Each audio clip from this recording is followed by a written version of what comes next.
Epidemiologia de doenças de plantas. Nessa aula falaremos um pouquinho dos conceitos iniciais para entender essa área da fitopatologia. A epidemiologia de doenças de plantas foi fundada por Van der Planck. Os seus trabalhos pioneiros em analisar curvas de progressos de doença fizeram com que a epidemiologia não ficasse restrita à área médica, à área da saúde.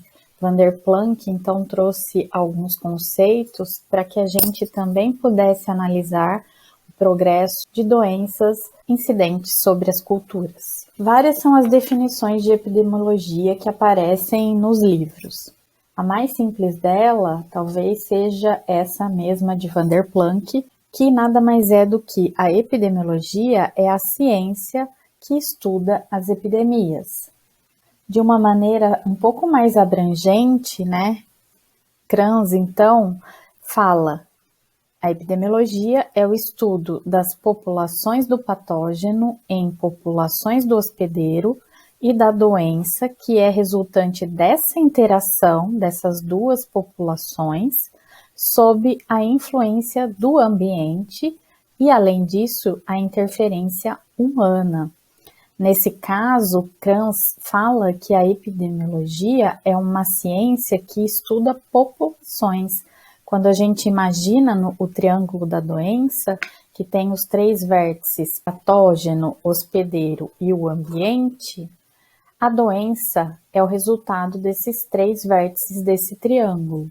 No caso, a gente entende aqui, por ser a epidemiologia um estudo de populações, a doença resultante dessa interação desses vértices do triângulo é nada mais do que a população dessas lesões. Vejam que, além do vértice habitual, dos três vértices do triângulo, Kranz coloca, então, na sua definição, a interferência humana. Então, o que temos, na verdade, é um tetraedro da doença e não mais um triângulo, porque além dos três vértices usuais, a doença também é resultado do manejo que o homem faz nas suas culturas, seja através do preparo, da escolha do local, as práticas culturais que ele utiliza, se é um monocultivo, qual a densidade dessas plantas e adubação. Então, a doença é resultado desses quatro vértices e assim a epidemiologia estuda essas interações nessas populações. Tudo isso, pessoal, não é em vão e não é para parar por aí simplesmente com uma análise. Todos esses estudos têm como objetivo principal o controle racional de doenças. O princípio básico que está por trás da epidemiologia é que a quantidade de doença num campo é determinada pelo balanço entre dois processos opostos, infecção e remoção. De um lado, do lado aqui da infecção, novas infecções vão sempre ocorrer. Lesões vão aparecer, vão tornar-se infecciosas e mais tarde elas vão propiciar o aparecimento de novas lesões. Do outro lado, esse lado da remoção, a gente entende que o tecido infeccioso, ele tem um tempo de vida, Quando as lesões já envelhecem e não formam mais esporos, a gente entende então que acontece essa remoção. Quando a infecção ela for mais pesada, na verdade, for mais intensa nessa balança que a remoção, a intensidade vai crescer da doença no campo. Agora, se eu tenho mais lesões envelhecendo, não mais esporulando, não mais sendo infecciosas, e a remoção, então, tem sua intensidade maior do que a infecção, a doença deixará de aumentar. E poderá, muitas vezes, até diminuir, se por acaso o hospedeiro, nesse mesmo momento, começar a lançar folhas novas. O mais importante é que, independente da doença estar aumentando ou diminuindo, esses dois processos vão ocorrer simultaneamente, concomitantemente, em um campo de cultivo. Então, a epidemiologia ela engloba esses dois processos sendo apenas um detalhe o fato se a doença vai aumentar, vai diminuir ou se vai ficar inalterada em um determinado tempo. Então, os termos epidemia e endemia, eles estão relacionados com o balanço desses dois processos, que são antagônicos, como a gente viu. A epidemia, então, como eu coloquei aqui, ela refere-se a um aumento da doença numa população de plantas, seja esse aumento em intensidade dessa doença, ou seja, esse aumento na área que a doença está ocupando. Já a endemia, a gente entende que, além de ter uma conotação geográfica, né, simbolizando que a doença sempre vai estar presente em uma determinada área e não se expandindo, ela implica que o balanço está próximo do neutro também, desses dois processos antagônicos aqui. O que significa esse balanço próximo ao neutro? Significa a coexistência do hospedeiro e do patógeno. Então, apesar dessas diferenças, a gente tem que saber que epidemia não é o oposto de endemia. Não existe uma doença que é completamente endêmica de um lado e uma doença completamente epidêmica do outro. Endemia e epidemia vão se misturar, exibindo uma variação contínua entre esses dois extremos. Assim, uma doença que é endêmica, ou seja, que está constantemente presente numa área, em equilíbrio com o seu hospedeiro, pode, por algum fator externo, como por exemplo o clima, ela pode se tornar epidêmica. Daí ela vai afetar mais indivíduos com mais intensidade numa determinada área, nesse determinado intervalo de tempo. Isso significa que a gente fala que isso é um surto epidêmico de uma doença normalmente endêmica. Então, aqui está a epidemia, ou seja, o processo de infecção, ao contrário do que a gente viu aqui, agora ele está mais intenso do que o processo de remoção. Existem vários termos que a gente pode classificar as epidemias de doenças de plantas. Por exemplo, epidemia explosiva e epidemia tardívaga. Isso significa que a doença ela aumenta ou rapidamente ou lentamente, né? Então, a velocidade da doença ela vai me indicar se essa doença então vai ser ou explosiva ou tardívaga.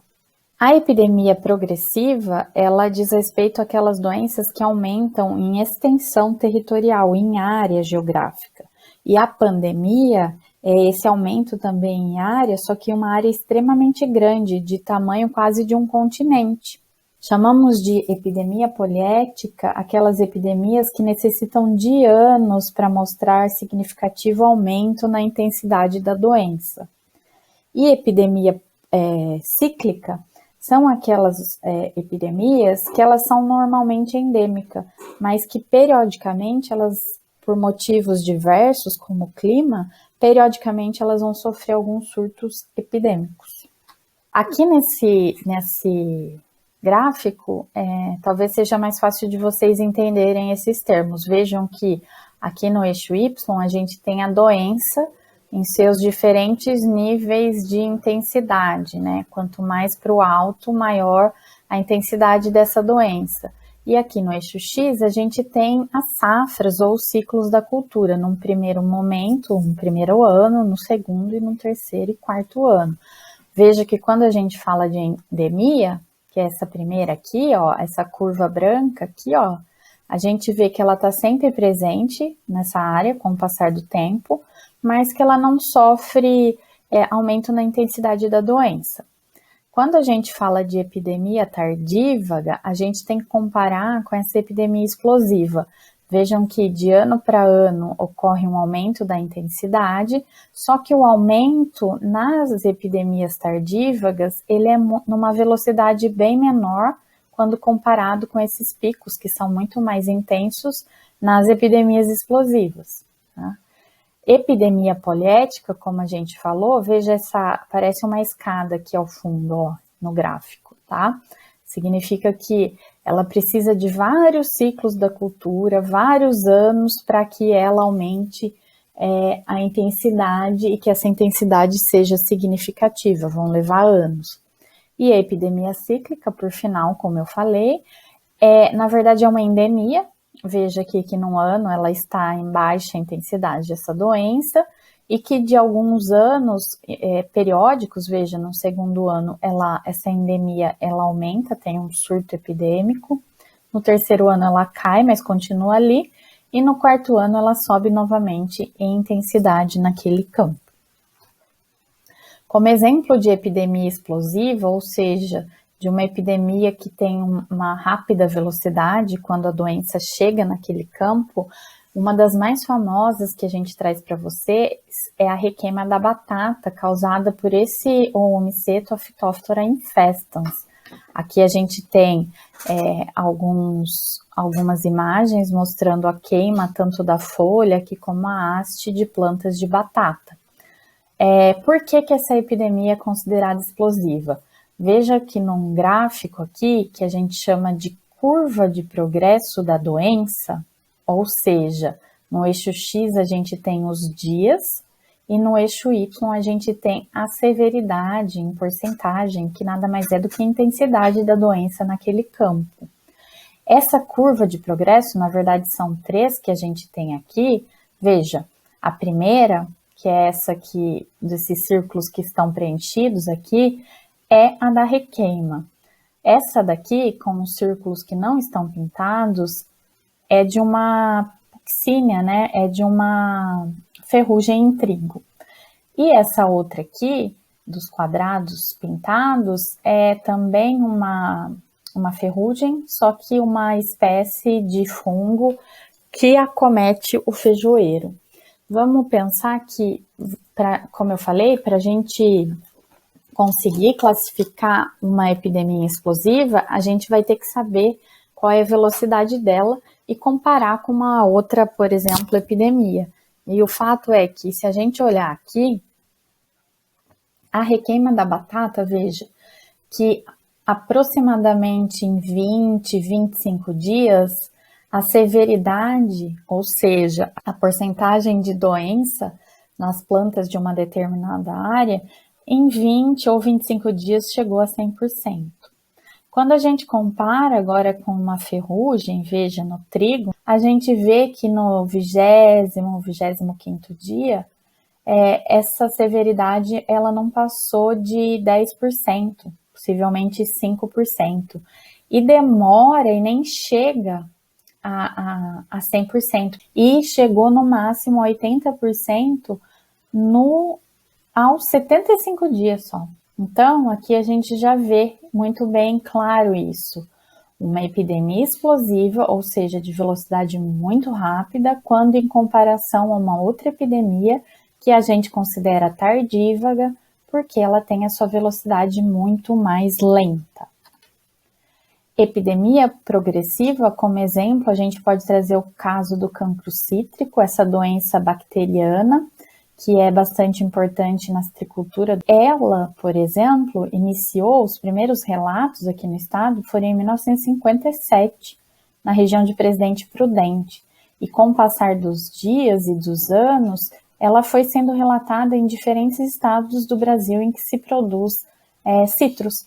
Então, veja aqui Mato Grosso do Sul, Paraná, Rio Grande do Sul, 1980. Daí, em 1985, a gente já tem um relato de Santa Catarina. 98, em Minas Gerais. 2009, Rondônia.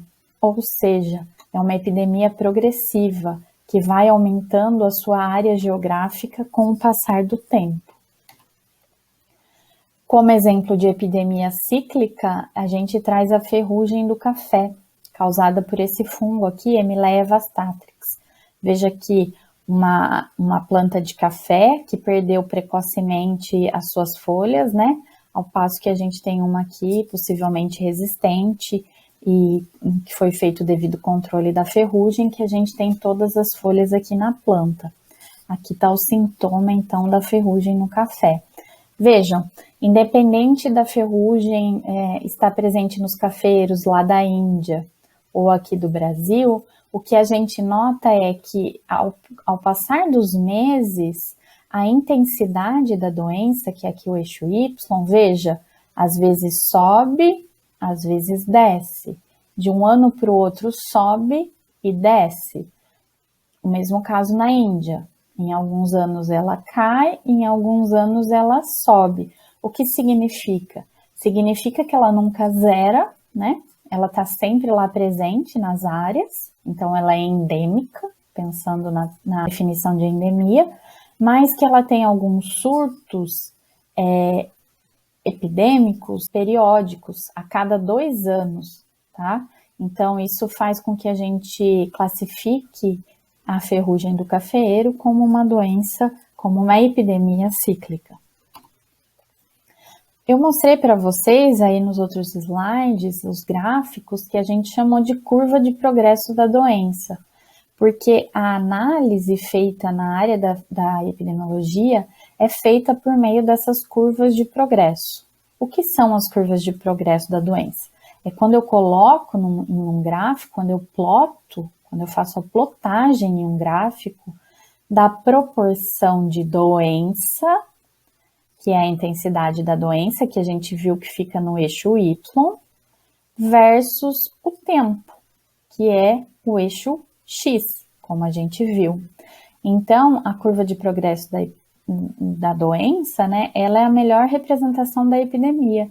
E a gente tem que, então, nas áreas em que a gente está avaliando determinada epidemia, determinada doença, a gente tem que fazer avaliações periódicas, né, no tempo, para a gente poder, então, calcular e avaliar a intensidade dessa doença, de modo que no final a gente tem os pontos dessa curva e a gente, então, pode calcular, por exemplo, a velocidade dessa epidemia em determinado tempo, como eu mostrei para vocês, por exemplo, ali no caso da requeima da batata e da ferrugem em trigo.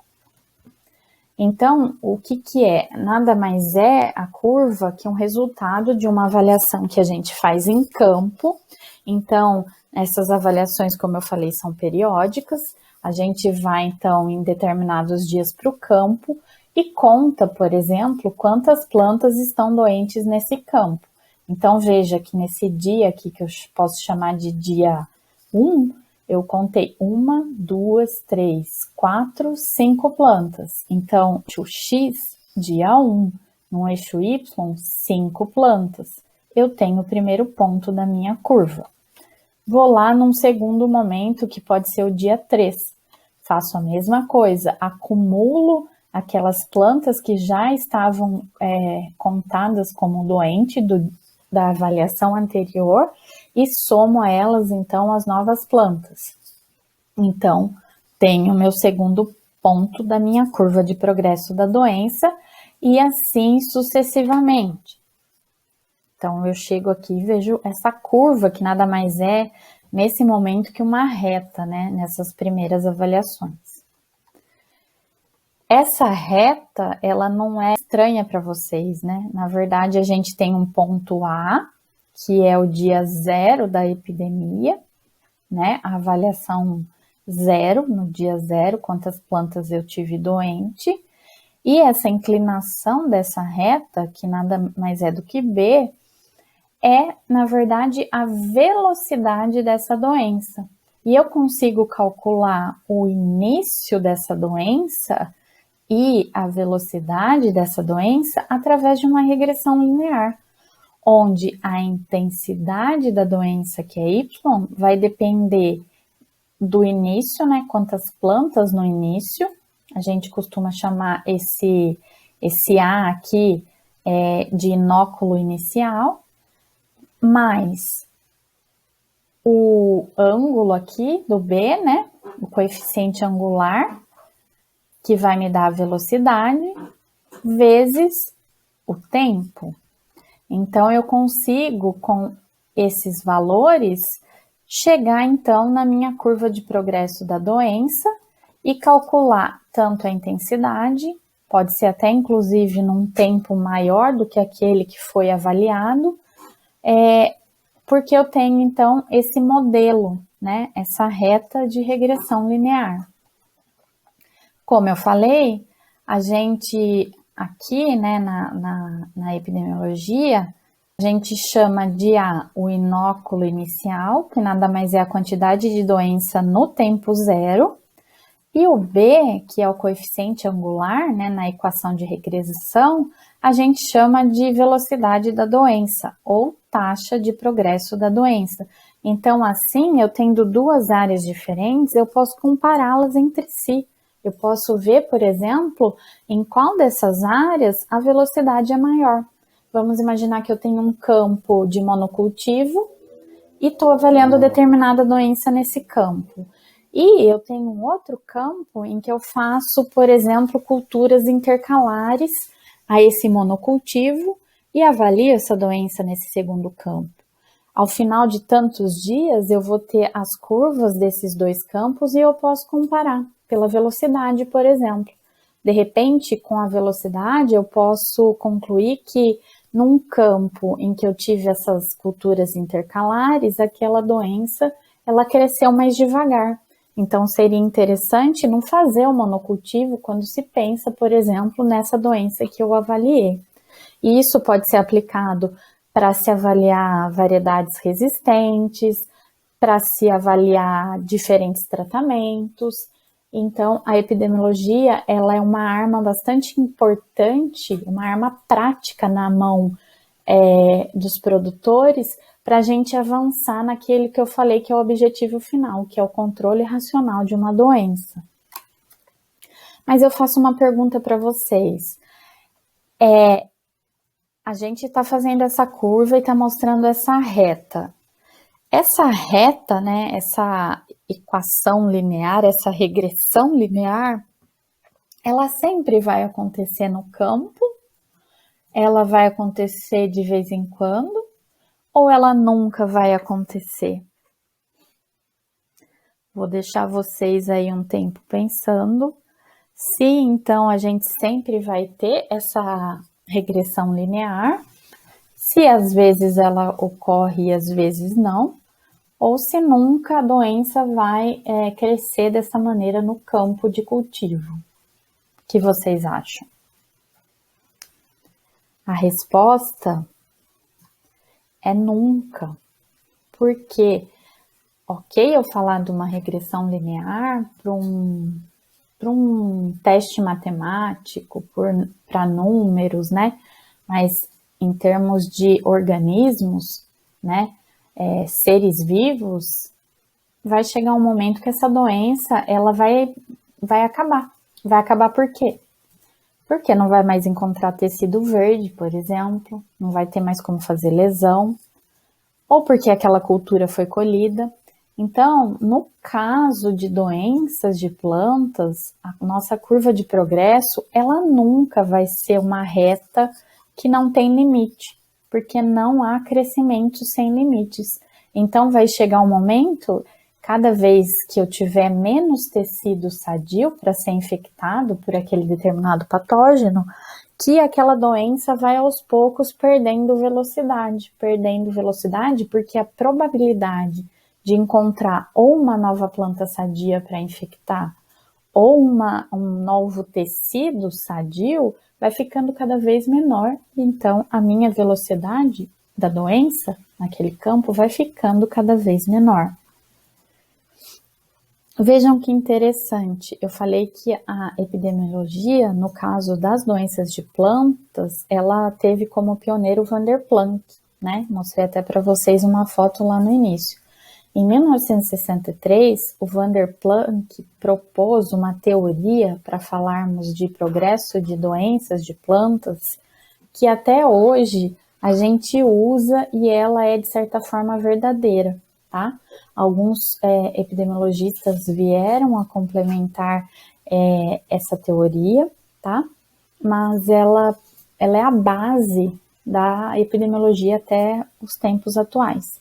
Então, o que o Van der Planck propôs lá em 1963? Ele propôs comparar as curvas de progresso de doenças de plantas com o progresso do dinheiro dentro de um banco. Então, Vanderplanck, em 1963, ele baseou então a sua teoria epidemiológica na analogia que ele fez entre o crescimento do dinheiro e o crescimento da doença. Então, dois tipos de crescimento de capital, né, de dinheiro, foram considerados: crescimento a juros simples e a juros compostos. Então, vamos imaginar que eu coloco um capital, eu deposito um dinheiro num banco a uma taxa de juros a 10% ao mês, né? Então, eu coloco essa quantia de R$100. Cada mês que eu passo, esse valor inicial que eu coloquei de R$100, ele vai me render esses 10%. Então, o rendimento, o incremento a cada mês é o mesmo, porque a gente só está levando em consideração os R$100 que deram início, então, a essa minha conta, a essa minha poupança nesse banco. O que significa dizer que a cada mês eu vou ter um incremento, que vai ser os juros desses R$100, de R$10 por mês. O que a gente está vendo aqui, com o passar dos meses, esse dinheiro rendendo R$10 ao mês. O capital que eu coloquei no início, ele rende quando eu tenho, então, um juro simples aplicado aí no meu dinheiro. Mas os juros não vão mudar. Por quê? Porque eu vou depender do que a gente chama de Y0 apenas, que é esse A, e que aqui seria o dinheiro do banco que eu coloquei no início da minha conta. Então, com a taxa de juros sempre igual, R, esse meu R$100 vai render todo mês R$10. Quando o crescimento, quando os juros é simples, se eu puder fazer isso na forma de um gráfico representar, ele vai ter então um crescimento linear, por conta então dessa taxa aqui ser sempre a mesma, R$10. Quando a gente fala de juros compostos, se a gente aplicar no primeiro mês, quando a gente abrir essa conta, os mesmos R$100, e se a cada mês esse valor render a 10%, significa que os juros que eu estou ganhando a cada mês, eles vão incidir agora não sobre o meu valor inicial de depósito, R$100, mas eles vão incidir a cada valor de cada mês, o que significa dizer que o valor agora de juros das taxas, eles não vão valer mais R$10, porque eles não vão estar relacionados ao que eu depositei no início sempre. Agora, de mês para mês, eles vão estar relacionados ao valor do mês anterior. Então, os meus juros se torna mais atrativo, porque a cada mês ele vai se tornando, então, maior. Então, veja que já não é um crescimento mais linear, porque esses degraus, que são as taxas dos juros, ela vai crescendo à medida em que esse valor do mês anterior também vai crescendo. Então, os juros vão render juros, no caso de juros compostos. E a taxa de crescimento médio, ela já não depende daquele Y0. Na verdade, depende do dinheiro do mês anterior. E a taxa, então, vai mudando. No caso de juros compostos, representando esse tipo de crescimento em um gráfico, a curva, então, ela segue um crescimento exponencial. Mas, como a gente viu, não há, no caso agora trazendo e fazendo analogia para os sistemas biológicos, para as doenças de plantas, não há crescimento sem limites. Então, teoricamente, se eu tiver uma doença que cresce como juros compostos em um banco, o dinheiro sim, teoricamente, ele pode crescer sem limites numa curva exponencial. Mas, no caso de uma doença, vai chegar um momento, como eu falei, a velocidade, até no início, o crescimento é muito parecido, tanto da doença no campo quanto o dinheiro no banco. Mas à medida que o tempo vai passando e cada vez eu vou ter menos tecido para aquele patógeno infectar, a velocidade vai diminuindo com o passar do tempo, como a gente está vendo aqui nessa curva, até chegar no 100% de doença e não passar, porque não tem como passar de 100%. Nesse caso, então, o modelo que seria exponencial no banco, no campo, as doenças, elas têm o crescimento que eu chamo de logístico e não exponencial. O modelo logístico, na verdade, é uma transformação, né, feita, então, em cima desse crescimento que, na teoria, seria exponencial. E o mesmo acontece no caso de doenças no campo ou juros no banco rendendo de acordo com o início do que foi depositado na conta, ou no caso de doença, rendendo, né, crescendo de acordo com o que foi obtido ali, avaliado no início dessa doença. Então, no caso de dinheiro, a juros simples, como a gente falou, eu vou ter um crescimento linear. Mas uma doença no campo, novamente, no início, ela pode ser muito parecida com um crescimento a juros simples do dinheiro. Mas com o passar do tempo, o dinheiro continua indefinidamente. E, no caso de uma doença, a velocidade vai diminuindo pelas mesmas causas que a gente falou ali no modelo de cima. Então, quando eu falo de doença que cresce a juros simples no campo, eu não falo de um modelo linear como no banco. Eu falo de um modelo monomolecular que tem o aspecto, a curva, nesse formato. Exemplos desses dois tipos de crescimento.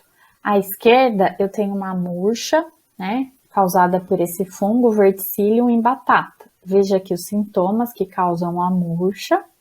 E quando eu vejo, então, o sistema vascular está escurecido por conta desse patógeno que está infectando, então, todo o sistema de transporte de água e nutrientes da planta.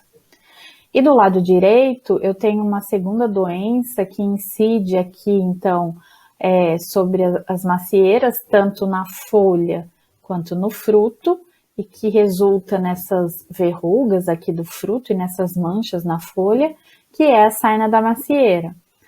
O exemplo da esquerda diz respeito a uma doença que cresce a juros simples, e o exemplo da direita que cresce a juros compostos. Qual que é a diferença?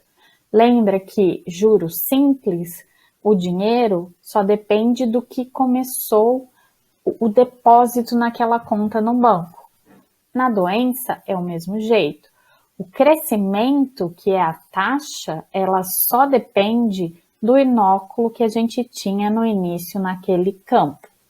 Já para doenças que crescem a juros compostos, lembra que no banco o dinheiro crescendo a juros compostos, de mês para mês vai haver uma variação na taxa, ela vai aumentando, porque não depende só de quanto eu depositei no início, depende quanto rendeu no mês anterior. Então, aqui é o mesmo caso. No caso de doenças que crescem como juros compostos, a taxa, né, a velocidade de crescimento dessa doença não vai depender apenas do inóculo inicial, como foi aqui no exemplo da esquerda. Vai depender do que tem no inóculo naquela área a cada momento em que eu for lá avaliar. E por que isso acontece? Isso acontece porque no caso de uma murcha, como a murcha de verticillium em batata, veja, o inóculo desse patógeno, desse verticillium, fica na forma de escleródeos no campo de batata. Assim que eu planto a minha cultura, a raiz dessa batata vai liberar exudatos e esses exudatos vão favorecer a germinação desses escleródeos que vão penetrar a raiz, vão invadir o xilema das plantas e vão colonizar então todo o sistema vascular, todo o xilema dessa planta.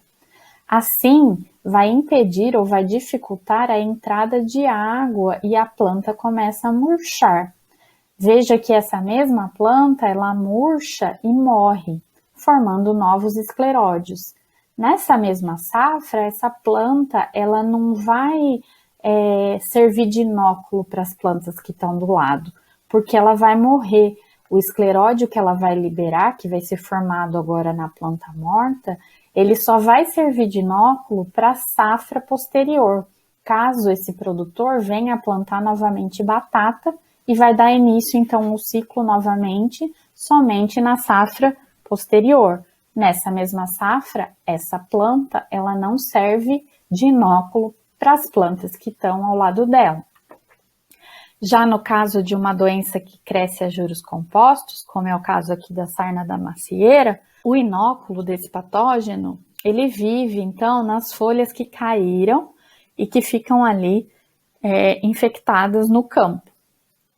Então, à medida que o tempo passa, esses ascósporos que são formados dentro de corpos de frutificação, durante a primavera eles se tornam maduros e são liberados, e esses ascósporos vão atingir as folhas, né, tecidos jovens e os frutos, tornando-os todos infectados, tá? Só que veja, a doença não para por aqui. Como é uma doença foliar e os esporos são formados aqui ou na superfície dos frutos e principalmente na superfície das folhas, essa mesma planta que acabou de ser infectada, assim que começa a reprodução, a esporulação desse fungo na superfície, essa planta ela vai servir de inóculo para as plantas que estão ao lado dela nessa mesma safra. Por quê? Esse inóculo produzido em sua superfície vai ser disseminado para novos pontos verdes, para novos tecidos sadios, e assim sucessivamente. Vários ciclos secundários acontecem aqui, né? Novas infecções nessa mesma safra. Diferente daqui, que acontece apenas o ciclo primário, se a gente relembrar ali do ciclo das relações patógeno-hospedeiro. Sendo assim,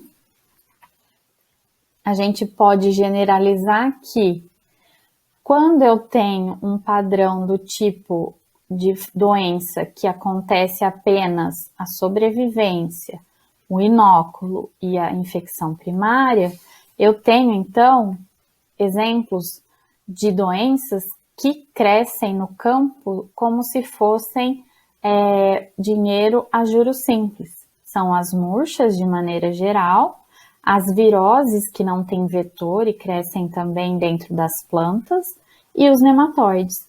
Agora, quando eu estou falando de uma doença que além da sobrevivência e inóculo primário, infecção primária, tem várias infecções secundárias com inóculos secundários provenientes das plantas que estão naquele campo várias vezes, eu tenho como exemplo, então, doenças que causam manchas nas folhas, as ferrugens, os míldios, os oídios e as viroses em que o vetor ele serve de agente de disseminação de uma planta para outra nessa mesma safra.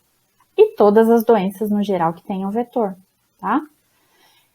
Como eu já adiantei, no caso número 1, as doenças são chamadas de juros simples. Na epidemiologia, a gente dá o nome de monocíclica, ou seja, plantas infectadas durante o ciclo, aquela safra, não vão servir de fonte de inóculo para novas infecções nessa mesma safra.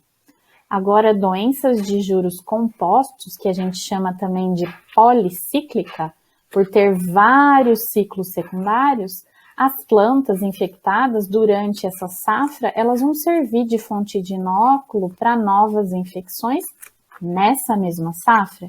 E o fato é que, quando eu tenho doenças monocíclicas ou de juros simples, geralmente, quando eu faço avaliações no campo e ploto gráficos, curvas de progresso da doença, eu vou ver geralmente curvas desse jeitão, ou seja, elas têm geralmente o ajuste do modelo monomolecular aos seus dados.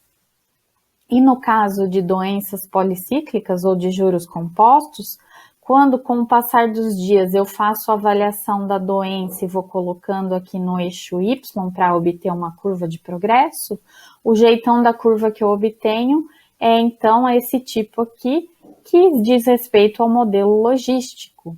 E isso é fato, veja, na teoria, isso aqui são dados inventados, fabricados apenas para fazer uma curva, então, do tipo logístico. E aqui, do tipo monomolecular.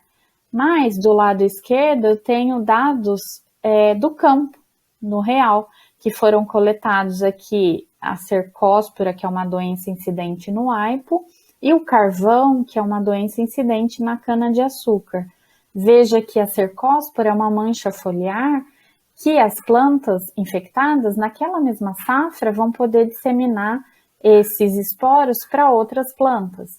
Então, quando a pessoa foi lá avaliar em vários dias, ela foi avaliando a intensidade da doença e colocando aqui no eixo Y, ela viu aqui esses pontos pretos e foi marcando a cada dia de avaliação a intensidade, até que chegou a 100%. Veja o jeitão, veja a forma dessa curva. E isso é verdade, porque a cercóspora é uma doença que cresce a juros compostos, é uma doença policíclica. E o carvão é uma doença que plantas de cana, elas não vão servir de inóculo para outras plantas de cana na mesma safra. Então, uma outra pessoa avaliou vários dias do carvão, a intensidade desse carvão aqui foi plotado no eixo Y, e em cada dia, então, a gente tem uma avaliação representada por esses quadradinhos. E a forma final da curva de progresso da doença no carvão da cana-de-açúcar é idêntica àquela formada por um modelo monomolecular, ou seja, o carvão na cana-de-açúcar é uma doença de juros simples. Logo, eu posso associar curvas de progresso no formato logístico com doenças de juros compostos ou policíclicas. E curvas de progresso no formato de modelo monomolecular, eu posso relacionar com doenças de juros simples ou monocíclicas.